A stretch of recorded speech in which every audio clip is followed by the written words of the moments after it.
Hey, White Sox fans, Kannapolis Cannon Ballers, super fans, White Sox minor league system fans, fans of podcasts. Hey, welcome. Glad you're here. My name is Brett Ballantini, lucky enough to host another Sox Pop on the Farm podcast. This is number 56. We are focusing on, this is going to be a fun one, the Kannapolis Cannon Ballers. And things have really changed. Fortunes have gotten really, really sweet. To be honest, Dan, we couldn't talk until, they got the message. I told Kannapolis, we're not going to do a podcast till you're in first place. And certainly, the team has obliged very nicely. Dan Helotie, thank you for joining us. The voice of media relations, public relations, probably ripping some tickets, maybe doing a little groundskeeping work. Who knows? He's doing it all for Kannapolis. And now, a college graduate, so congratulations. Dan, thank you for taking time to join us and catching us up on the Cannon Ballers. Well, all correct except one. Not done yet. Still got a little work to do. Still got a little work to do. It sucks. I know. It's just terrible. I hate it. Honestly, I hate that I'm not done yet. But you know what? We're loving that the semester's over, and we're getting out. All right. Okay. I see. I'm trying to push you across the finish line, so I'm on your side here. I appreciate the effort. and listen, if anybody needs me to weigh in, hey, you're done. You're done. Let them walk across the stage. All right, Dan, let's talk about this team because I decided, the Cannon Ballers did not get out of the gate like gangbusters. And breaking down the schedule, we're 11-9 in April. All right, that's going to work. As poor as 14-16 on the 10th of May.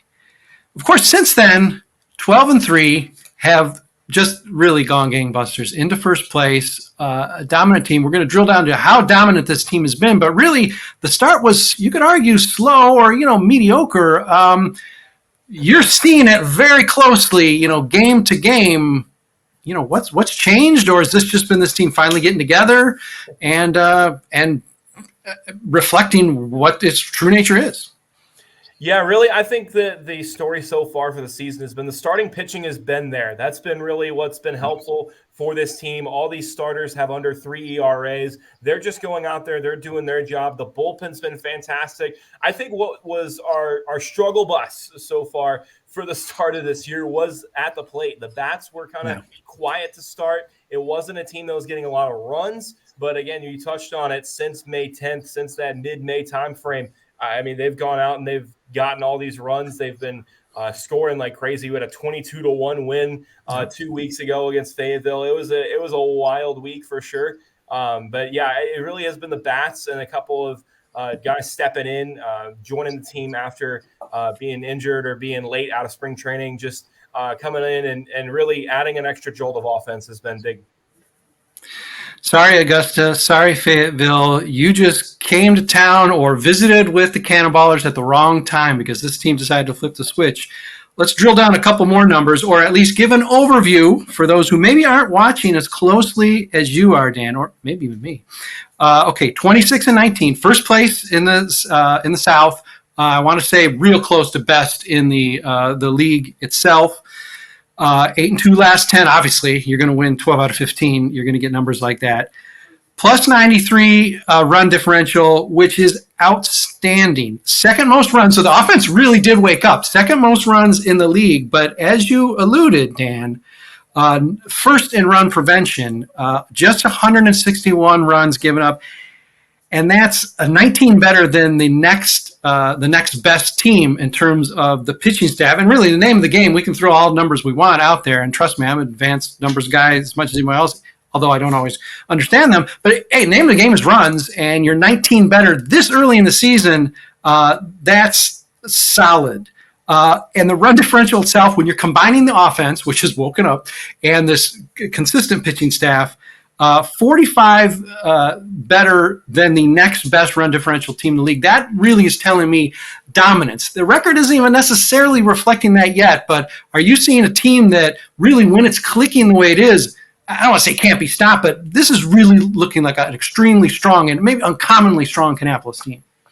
Yeah, really in the last 15 games, once we've seen the guys start going out there and winning games, I think that just creating that winning atmosphere and that winning environment has really helped the team a lot. And yeah, you talked about a dominance. It's been dominant.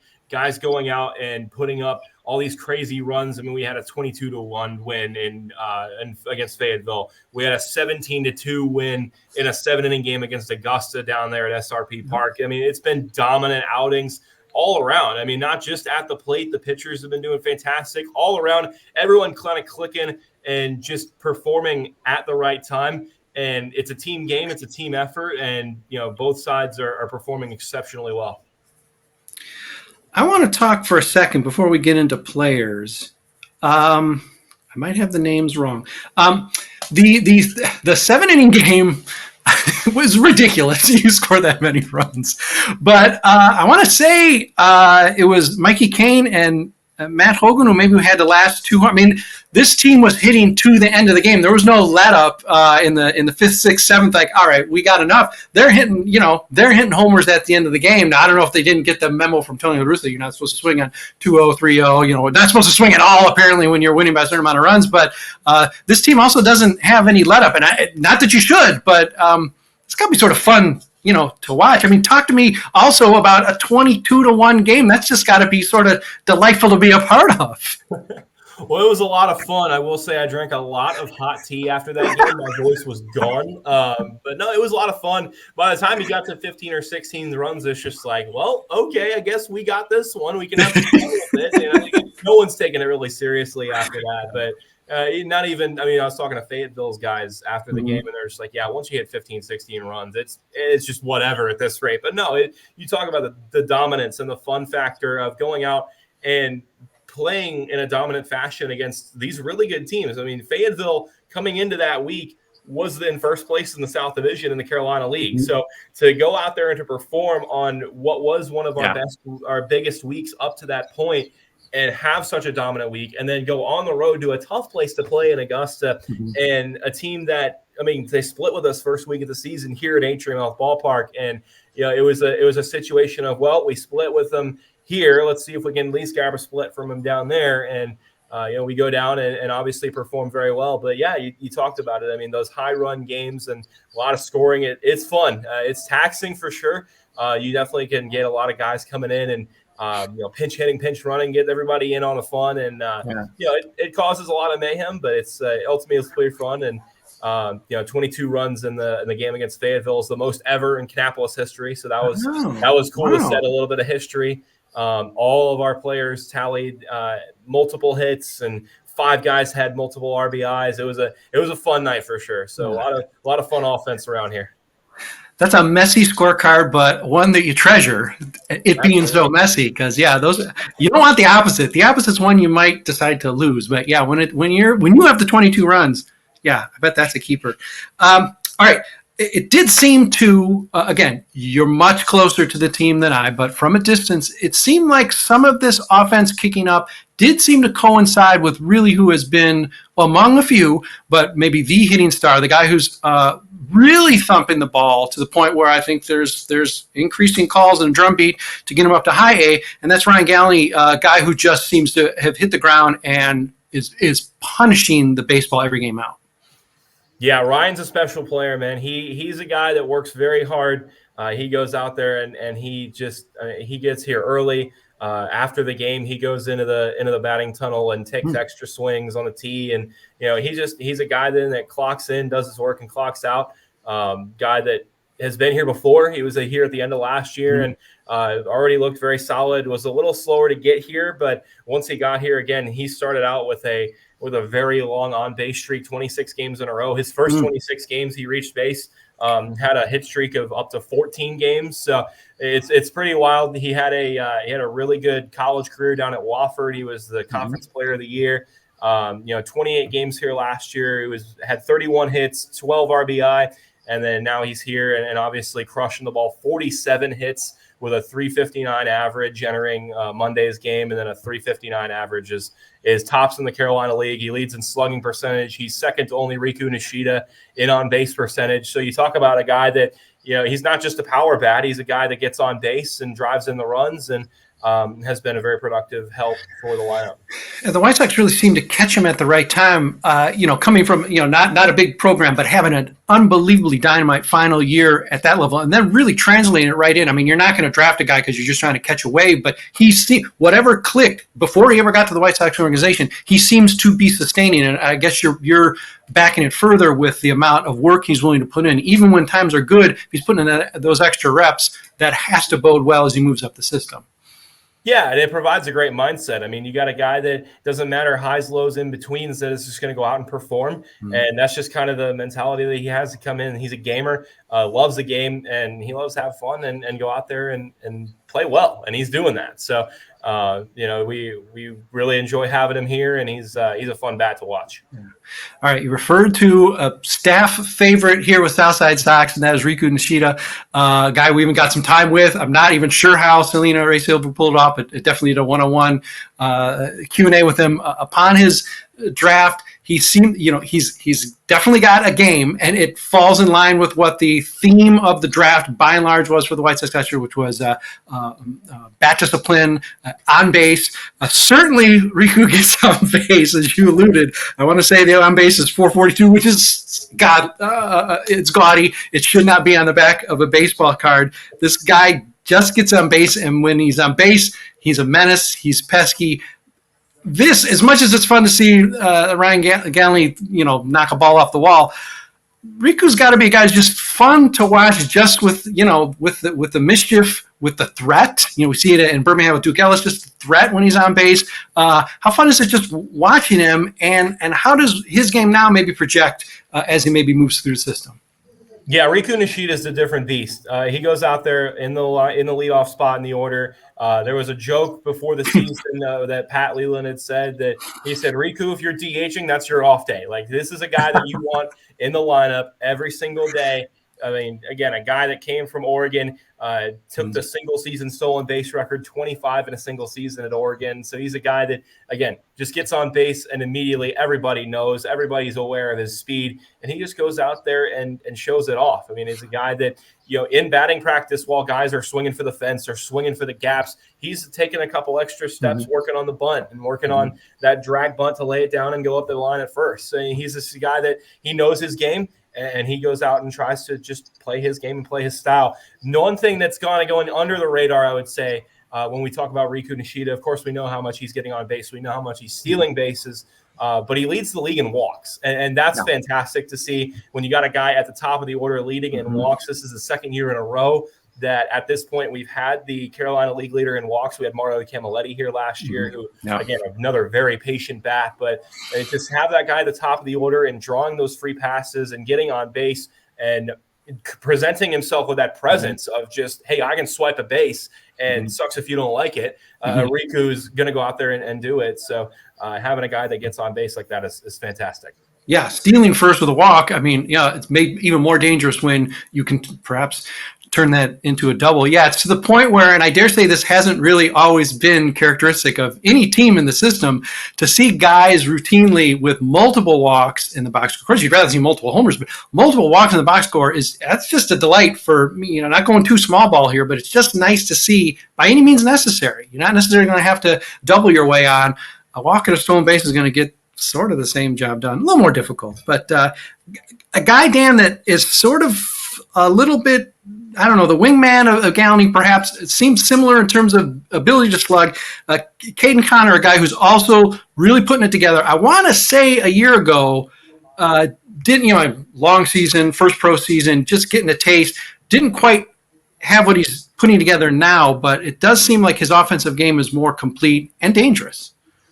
Yeah, I mean, Caden Connor's a guy that we drafted at the White Sox drafted at a Cal State Fullerton 19th rounder in 2023. A guy that grew up going to Cal State Fullerton games, loved going to Titans games, and knew he wanted to go there. So spent a long time in the program.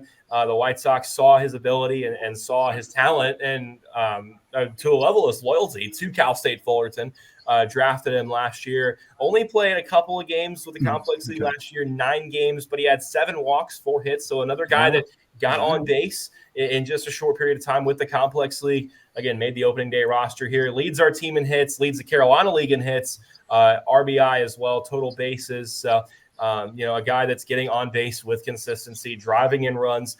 He's not a huge power threat. He has 4 home runs, though, on the season. So a guy that is putting it together. He's a complete bat, I like to say. And he's got a little more versatility in the field than Ryan Galanie, a guy that can play first, can play left, can play right. He can play in the corner outfield or first base. He can move around a little bit. So Caden's got that versatility. Kind of reminds me of last year when we had Bryce Willits, a guy that just kind of came in, lefty bat, swung well, and had a little bit of versatility in the field. See, this is what's great in doing this podcast with Dan Helotie, because he's going to push back on me and say, like, no, he actually started out just fine, and no, he's not really drafting behind anybody. He's leading the league in hits, so pipe down, Brett. Yeah, okay, thank you for the course correction there. Yeah, Caden, jumps out, phenomenal bat as well, and it's great to see. Couple guys want to talk about who have hype in my heart, I think have hype in the system, and maybe offensively not quite going gangbusters right off. And I know we talked even in the preview podcast, Dan, as a guy who we're really excited to see matriculate from Arizona, and that's Ronnie Hernandez. Curious about what you've seen with him behind the plate as a guy, as a catcher, because he's got a bat that's like, wow, if he can also be a catcher, this is just, double our money. But seems about, sort of league average, and relative to the rest of the roster and the lineup, that, that does sort of make it seem pale when really he's probably doing about what you'd expect. What have you seen from him, the early take on Ronnie?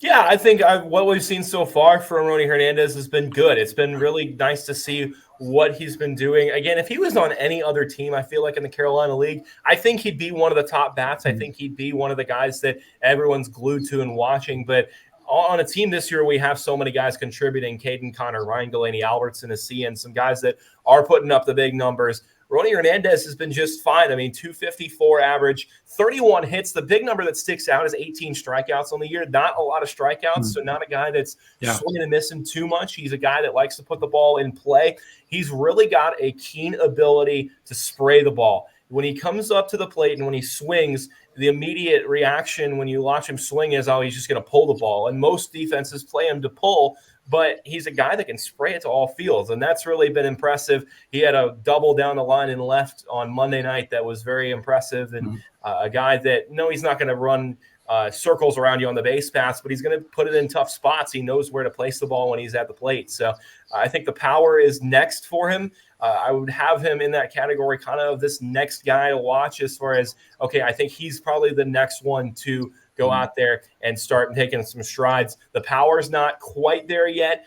No home runs yet this year, but we're eagerly awaiting it for sure, because it's there. It just hasn't shown up yet. So really like what we've seen out of Ronnie, but still more to come, I'd say. Yeah. We pride ourselves at South Side Sox being really good with the diacritical marks, et cetera, and trying to be real good with names. So Dan Helotie doesn't just help me with the pronunciation of his surname, but the other names and the Kannapolis roster. So yes, apologies, Ronnie Hernandez, but we are rooting for you. All right, one more guy I want to talk about, and he had hype come in. We talked about him in preview as if he was going to be breaking camp with Kannapolis. You corrected me and said, hey, no, wait, he got hit by a pitch. He's going to be doing some time in Arizona. And honestly, for the amount of minor league updates I do for the site, I would have thought Ryan Burroughs was actually getting out of the gate even better than he was. Right now, a little below average with the WRC plus, but he's still sort of getting his feet under him. He's had a couple weeks of games going. He does seem like even now, maybe not quite hitting his stride, but a special player, smart and special player, a guy that you can maybe look to at leadership at the position he's playing, shortstop. We're talking about two very important positions here, a catcher and now shortstop, a guy who probably still is showing all the promise that we would have hoped he had coming into the season. Yeah, the two biggest jumps in minor league baseball are when you go from high A to double A, and then when you go from the complex league to single A ball. Those are the two biggest jumps. There's going to be a bit of an adjustment period. There's going to be a little bit of a learning curve, so to say, and that's not to forgive struggles at all by any means.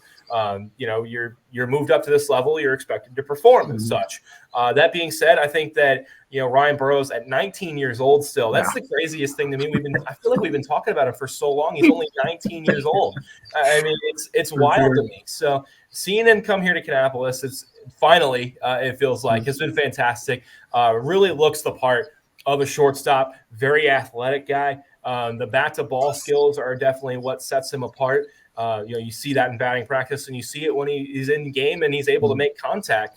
I still think there's learning to be had. He's striking out a little bit here to start, but again, that's just adjusting to the level. He's 19 years old. I mean, can we forgive a guy for being young for this level? I mean, to an extent, but no, he's looked fantastic. I really like what I've seen from him, and man, what a smart kid. Just talking to him and picking his brain in batting practice. Comes from Panama City, Panama, speaks full English, full Spanish, and he's just super passionate about baseball. He loves talking about shoes. He's just such a great guy, and it's been really fun to have him here. So, definitely looking forward to the rest of the season here with Ryan Burroughs. Yeah, important to underscore. Professional teenager, Ryan Burroughs playing in full season ball. I mean, that is not nothing, and it's rare in any system. Okay, Dan, let's take a quick break. We're going to talk a little bit of pitching. I'm going to throw a few surprise questions at you as well, so prepare yourself. We've got a minute or so. Hang with us. Listen to the break. We'll be back, I promise, to talk more Kannapolis Cannon Ballers. First place Kannapolis Cannon Ballers. We'll talk a little pitching on the other side of the break. Hey, White Sox fans, Brett Ballantini here, lucky enough to host another Sox Pop on the Farm podcast, and I'm especially lucky because on number 56 here, I'm getting to talk about a first-place team in the White Sox system. Pinch me, it's crazy. We have two of them right now. I know what's going on. The world is upside down, and Dan Helotie is here to help me try to make sense of this world turning upside down. Play-by-play guy for Kannapolis. He does everything with this team. Squeezing in some studies, planning a wedding, why not? Talking shoes with Ryan Burroughs. He's doing a little bit of everything. But before we get to pitching, just a little quick speed round here. I want to know, Dan, favorite ballpark food? Oh, it's got to be a hot dog. You can't go wrong with a hot dog. And I will go on record by saying this: if you put ketchup on a hot dog, you are weird. There are two things that you need to put on a hot dog. It's mustard and relish. That's it. Unless you're going for a Chicago dog or like a Carolina dog with some chili and some slaw. But no, you got to get a hot dog at a ball game. It's better than a steak at the Ritz. It's fantastic. Now, if you ask my fiance, she's going to say Dippin' Dots, and when we go to a ballpark that doesn't have Dippin' Dots, she gets upset. The good part about getting a hot dog is every ballpark's going to have a hot dog. Yeah, you're not going to be disappointed. No, exactly.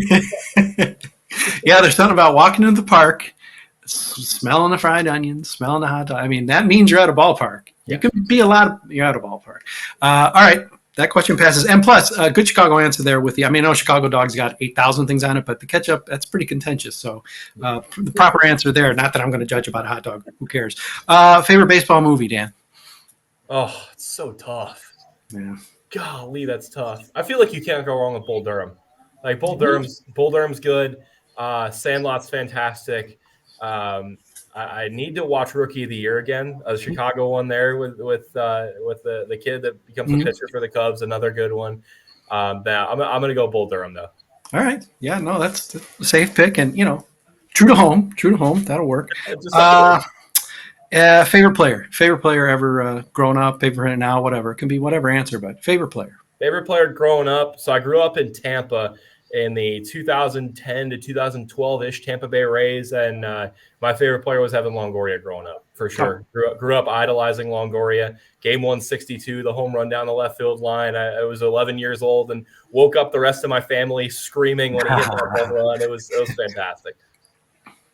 I won't be angry at your 2008 Rays eliminating the miracle 2008 Chicago White Sox from the playoffs because we knew it was going to happen. I mean, they were gassed. So, all right. Okay, I'll forgive you that. All right, okay. That's our speed round. I'll come up with something else next time. Hopefully not too challenging like baseball movie, but let's get into some pitching, Dan. Seth Keener's the guy we talked about straight up for our sort of preview, and I believe he did get the ball for, as the de facto, I guess, number one starter for the team. Came in with some great hype. He was a big favorite on the staff here. Nothing he's done to disprove that. He's sort of getting his legs under him as a pro and putting together a pretty solid season. Not necessarily the best pitcher on the staff, but a guy who's sort of leading what you highlighted right up top has been a terrific Kannapolis staff. Yeah, you hit the nail on the head there. Not been our best pitcher necessarily, but not been disappointing. I mean, he's been fantastic to watch. He goes deeper into games for sure. Yeah. That's been a lot of fun. Coming off of last season where we had guys like McDougal and Paulette and Schultz, guys that didn't go deep into games. It's almost weird sitting here watching games where starting pitchers go 5, 6, 7 innings. It's like, this is weird. I've never seen this before up here, but no, it's been good. Keener goes deep into games. Got a season high 9 strikeouts last time out against Augusta. So a guy that's been a nice punch for sure in the rotation, our opening night starter, our quote unquote ace, a guy that's got a lot of movement in his pitches, doesn't blow you away with the velocity, 93, 94, even 95, even with a fastball. But again, a guy that just has pitchability and goes out and gets through innings and just gets his job done, man. He's a grinder.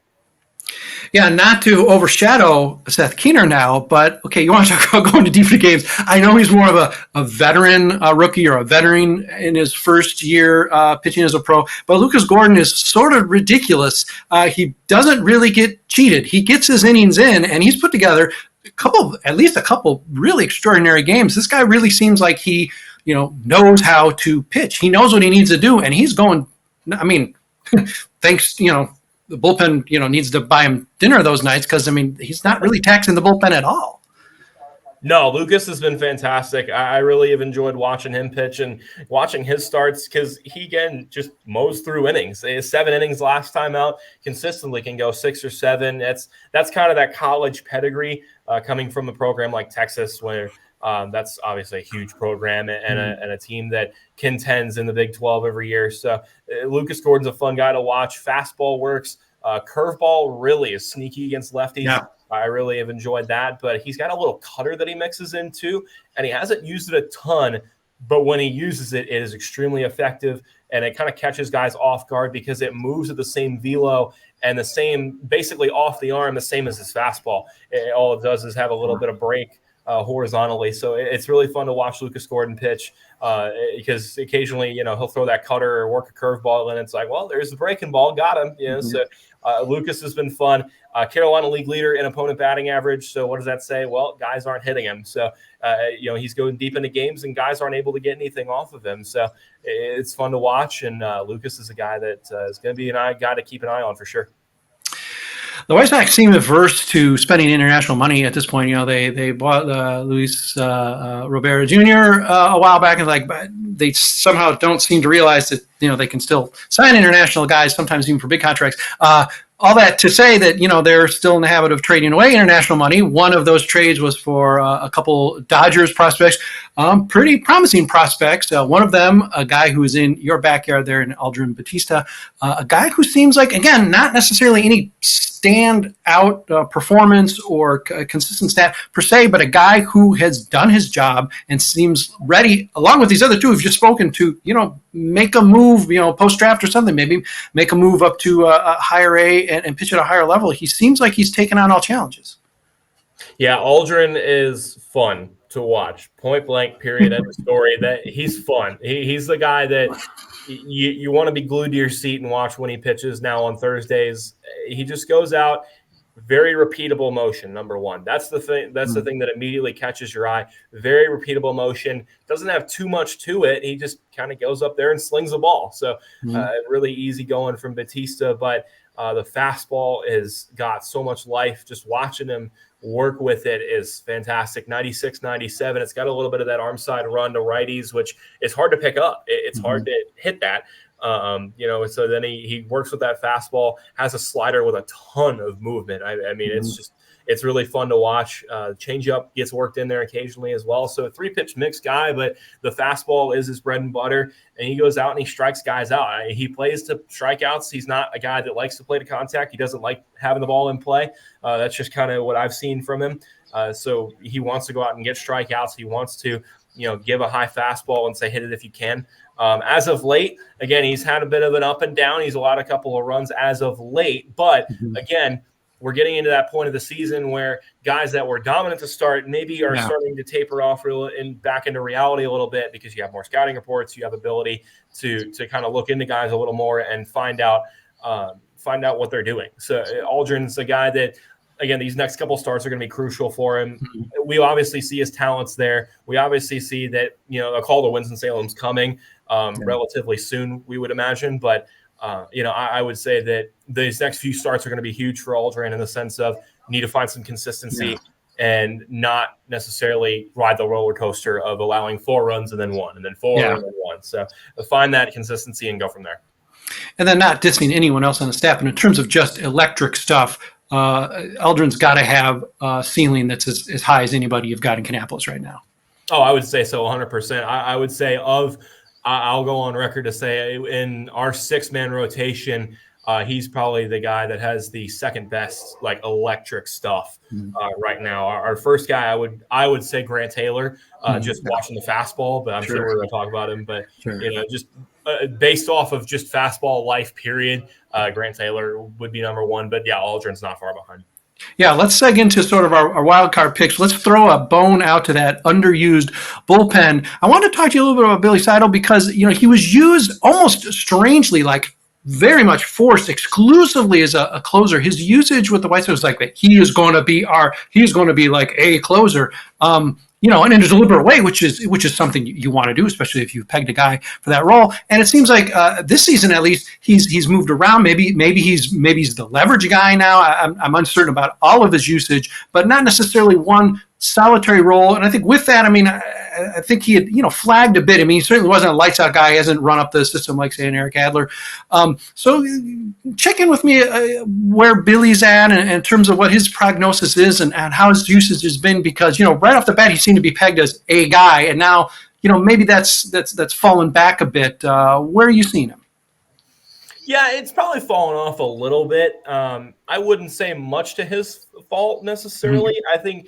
I think that the month of April, he had a bit of a rough go of it, and that is some of it probably to his fault. Just a guy that, struggled through the month of April, but he's turned it around in the month of May, has not allowed a run, has only allowed 3 hits, but his last 3 outings, you look at his last 3 outings, 3 1/3, no runs, no hits, no walks, 5 strikeouts, a guy that's just going out there, getting the job done in the bullpen. And no, he isn't that closer guy. He's not that guy that is getting the saves necessarily in this bullpen, but he's going out there performing and he's doing his job. Righties are struggling against him. He's got that sinker slider 1-2 punch that has been tough to deal with. Righties batting just $128 against him. So Billy Seidel's a guy that he's figuring it out for sure. As far as a role, it's tough to really say. I would, late inning reliever for sure. He has 1 save on the year, but our bona fide closer in Kannapolis this year, Jesus Mendez, has 5 saves. So we'll see what comes of the rest of that. But yeah, I'd say Seidel's so far so good.'s definitely turned it around from a bit of a rocky April into a nice May. Yeah, it's good that Billy and a lot of the hitters, they sort of got that call from South Side Sox to realize, we can't talk to Dan again unless you guys are nipping at first place. All right. Glad the memo got out there. All right. Let's talk about guys who have not, a couple guys at least, who have not had permanent addresses in Kannapolis. I guess let's talk about the one coming first. You've alluded to Grant Taylor already. Obviously, hey, wow. Easy to understand why he was such a high pick for the White Sox. He's hit the ground running. Got to be a little bit eye-popping to watch. Oh, it's jaw-dropping stuff from Grant Taylor. His first start on a really kind of rainy, just bleh night here in Kannapolis. Grant Taylor comes out and gets 6 strikeouts, 4 innings, 2 runs, and then he goes out last week in Augusta, 4 shutout with 6 punch-outs. A guy that gets strikeouts. It's a high velo fastball that he can control. That's the biggest thing. 98, 99. He touches 100 here. That's been fantastic to watch for sure. Grant's a guy that is fun to watch. He's got a lot of life on the fastball, but kind of underrated is he's got a lot of moving stuff too with that. He's got a splitter. He's got a cutter. He's got a slider. He's got all kinds of – he's a 5-pitch mix guy. So he goes out there and the entire arsenal – he likes to throw it evenly. I've talked to him a little bit, and he says, I like to throw it all kind of evenly, but we know he falls back on the fastball because it's got so much life and it's hard to hit. So he uses his breaking stuff, and when all else fails, fastball's there, and good luck hitting it. Yeah. And it's the nature of this business. Kannapolis is a step on the ladder for these players, and some some you barely get to shake hands with, and they've moved on. I mean, occasionally, I suppose there's a skip. You still haven't really got much Lodell Chupelli, to your name. So, but personally, I mean, it's interesting. You get to know these guys. You get to learn, who's a sneaker hound, who isn't. And this is always sort of a mixed thing. You get to know guys, and you get close to them, especially a guy like Ricky Nishida. He's headed somewhere at some point, probably sooner or later. But you've had a good amount of time with this guy at this point. There's just personally, it's interesting. There's new guys coming to welcome, but of course, there's a lot of guys you sort of got to say goodbye to. Yeah, I mean, that's just the nature of the business. Really, is you'll have guys to welcome, and you still want to welcome and hey, this is Kannapolis. I'm here to help. I'm not here to hurt you at all or anything. And the thing I tell guys, especially if they're college guys, when they arrive, is I say, hey, I'm Dan, and think of me as your SID while you're here. No. That's just kind of what I say. So it's the nature of it. Having guys that show up here and they're new and they're still trying to figure out where to go to grocery shop around here or get a bite to eat or anything like that. Like I'm happy to provide advice. I've been living here for a while, but no, yeah. And then you got guys that have been here for a while that are due for a call up, and probably even some guys that are long overdue for a call up for a move on to Winston-Salem. And for that, it's just keeping emotions out of it and just trying to show up, be professional, and just be a friendly face for these guys, because again, they're these are human beings. They're all baseball players, but they're all human beings, and they're all going through whatever. So if I can be a guy that shows up as a familiar face and a friendly face, that's all. And I know I'm doing a good job. All right, that's Sports Information Director Dan Helotie with the Kannapolis Cannon Ballers. Now, okay, not saying whether you've had to send along any of his laundry or if you got to buy him one more hot dog with mustard and relish or drove him to the airport, but let's talk about one more guy, and that's Drew McDaniel, because he made his impact and never made an impact for another team. It's like, when is he going to stop making an impact? Because, wow, what a season Drew McDaniel's had. It was brief. Affair in Kannapolis was brief, but it was a lot of fun to watch this guy. Wow, seems like he's got a ceiling. Yeah, he certainly has ticked it up a little bit this year. I think last year it was almost it was a little frustrating of a season for Drew, because he's got the stuff. You see it. He's got the fastball, the curveball really is what plays. That fastball curveball tandem is what he's been working with this year. But last year he had it, but he was just kind of getting hit around. I mean, guys were feasting on him when he was on the mound, but something's flipped this year. I don't even really know what, to be honest, flip, because it's been kind of the same Drew McDaniel, just maybe something in the wind up, something in the delivery, but same Drew, but he's gone out there and he's performed very well. And again, back to back, his final two starts here this year, back to back 7-inning shutout performances. A guy that just, I mean, you look up and all of a sudden it's the bottom of the seventh, and it's like, oh, okay, there's a 0 on the board for the visitor, and it's fun to watch for sure. Drew's loving it. He's definitely doing well. It was kind of funny. So he went through 7 shutout on Tuesday last week in Augusta. Got called up on Wednesday, and then Friday he was with Winston-Salem, and I was at the dash game with my fiance. So when he walked out, he was looking around. He was with McDougal, and he was looking around, and he sees me, and he's like, "What are you doing?" I'm not following you, dude. I promise. But it was funny. But yeah, no, Drew, absolutely a well-deserved call-up, a guy that's going to flourish as he moves on. He's got a lot of that college experience. Obviously at Ole Miss and the SEC, a tough conference to go pitch in. So he's got the pedergree. He's got the experience. Go ahead and send him up and see what he can do. And he looked pretty sharp earlier this week. Yeah. Hopefully Drew remembered to say, okay, Dan, go to Charlotte next. I'll see you there. Go there next week. Okay. So it's a weird series this week. You had the game on Monday, off day Tuesday, but what's coming up the ballpark? I know there's some promotions. Oh God, speaking to my heart, the baseball card giveaway. But what's coming up? Next week or two, series or two with Kannapolis. Yeah, so the rest of this week, we're hosting the Columbia Fireflies. They're the single A affiliate of the Kansas City Royals, so a little AL Central showdown Yep. in the Carolina League, all kinds of fun for sure. But this is a huge week. So Kannapolis is a game and a half ahead of Columbia in the South Division. So every win helps the Ballers here. Every loss hurts the Ballers. So it's going to be a very, very high-stakes week here at Atrium Health Ballpark. Then we get to go on the road to Fredericksburg. So we'll place off against the first place team in the North next week. Fredericksburg is a very good team, a lot of really nice guys as far as prospects and everything on that team. We're on the road for 2 weeks, but the rest of this week, tonight, Wieners and Wags Wednesday. So $2 hot dogs, which is my kind of promotion. Yeah. Wieners and Wags, so you can bring your dogs out here as well. So come enjoy a nice night tomorrow. Baseball card set giveaway. I'm a big baseball card guy, so I definitely gonna have to sneak down and see if I can grab some of those. But yeah, it's gonna be a fun one.